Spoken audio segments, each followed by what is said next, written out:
Bonjour Mathieu Brun. Bonjour. Alors avec vous, on va revenir sur cette information. L'Ukraine qui dit s'attendre à de premières exportations dès cette semaine de son blé après l'accord signé à Istanbul la semaine dernière en compagnie de la Russie. Malgré la menace de la guerre, j'imagine que c'est un signal positif. C'est effectivement un signal positif. Tout le monde a y gagné, à accepter et à avancer sur cet accord qui a été signé vendredi sous l'égide de la Turquie et des Nations Unies. Un signal positif à la fois, bien sûr, pour les exportations de céréales, pour les marchés, notamment du blé, qui se sont beaucoup agités ces derniers mois. Un signal positif pour l'Ukraine, parce que dès aujourd'hui, les silos sont encore pleins et les nouvelles récoltes arrivent.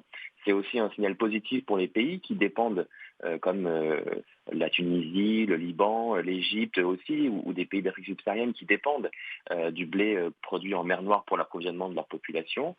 C'est aussi un signal positif pour la Russie, puisqu'en contrepartie de cet accord, les sanctions vont être allégées sur les exportations de céréales russes et d'engrais.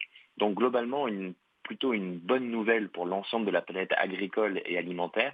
Encore faut-il que cela puisse aller plus loin, que cela puisse être mis en œuvre. Il y a des questions politiques et techniques qui sont extrêmement importantes ici. Vous y venez, quels sont aujourd'hui les principaux risques? On parle bien sûr de bombardements russes comme à Odessa dès samedi. Il y a aussi la mer Noire qui est en partie minée par l'armée ukrainienne. Tout ça, ce sont des facteurs de risque de faire capoter cet accord?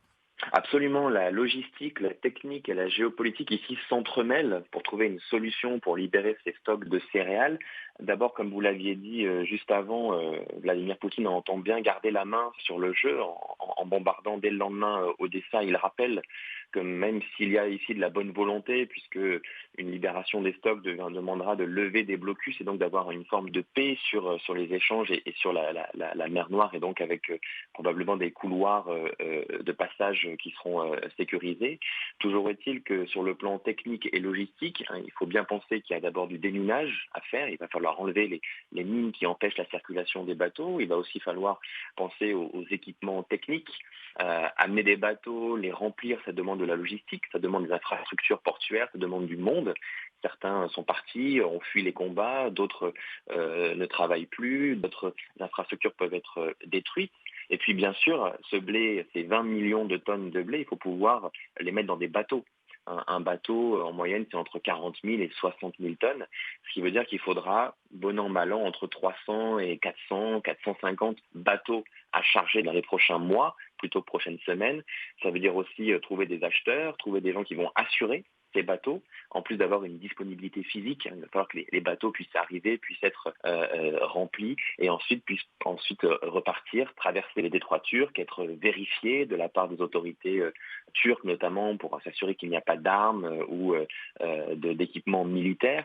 Donc une énorme logistique, une énorme géopolitique de ces échanges qui va devoir se mettre en œuvre dans les prochains mois, puisque ça va mettre quand même pas mal de temps. Il ne faut pas s'attendre à ce que les premiers échanges aient lieu dans les prochains jours, prochaines semaines. Ça va encore demander des négociations et de s'assurer que toutes les conditions sont réalisées et sont bien présentes pour pouvoir acheminer ce blé.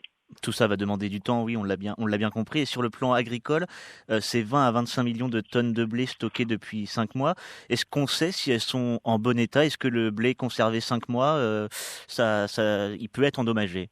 Globalement, les informations que j'ai montrent que l'état du stock est bon. Ce sont des céréales qui pourront être consommées par la population ou transformées pour faire de la farine, du pain, etc. Donc on se fait plutôt rassurant sur la qualité de ce blé qui est dans les silos. Là vraiment, la vraie question, c'est que d'autres tonnes de blé qui ont été moissonnées arrivent et il va falloir les stocker elles aussi, les conserver à l'abri, notamment des agents pathogènes, du chaud, du froid et de la pluie. Donc globalement rassurant sur les stocks actuels, mais la pression elle est là aujourd'hui avec ce qui arrive pour les prochaines semaines et dans les prochaines campagnes, y compris celles de maïs et de tournesol à venir. Parce que là, les 20 à 25 millions de tonnes de blé stockées, on est au stockage maximum, c'est ça? Si les Alors exportations ne reprennent pas, on ne peut pas stocker plus.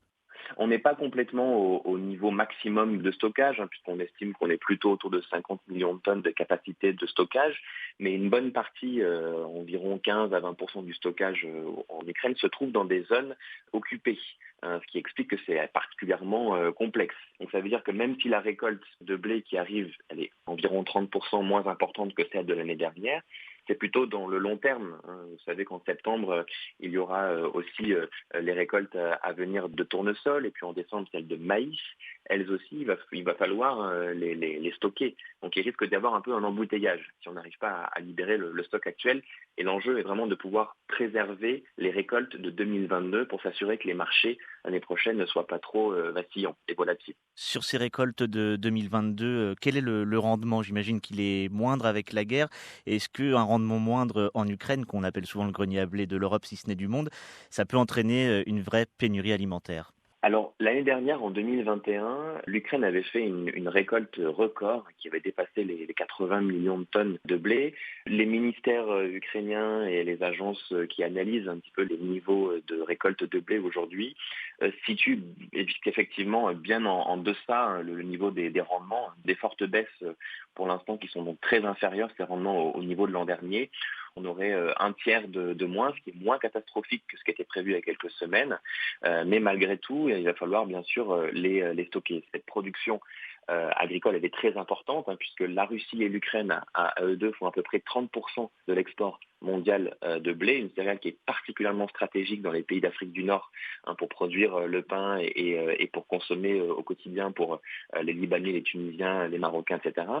C'est aussi une céréale qui permet de juguler et qui a un gros pouvoir de déstabilisation des marchés agricoles. Donc effectivement, il faut rassurer ces marchés. L'offre disponible dans les prochains mois sera vraiment très importante pour justement s'assurer que les prix des matières premières agricoles, pas que le blé ou le maïs, ne s'envolent pas et pour qu'on n'ait pas des risques de pénurie ou plutôt des risques d'inflation très importantes sur les denrées de base qu'on retrouvera en Afrique du Nord, en Afrique subsaharienne ou ailleurs sur la planète. On l'a vu avec le cas de l'huile de tournesol il y a quelques mois. Eh bien, ce sera le mot de la fin, Monsieur Brun. Merci beaucoup d'avoir accepté notre invitation. Merci. Merci à vous. Bonne journée. Au revoir. Au revoir.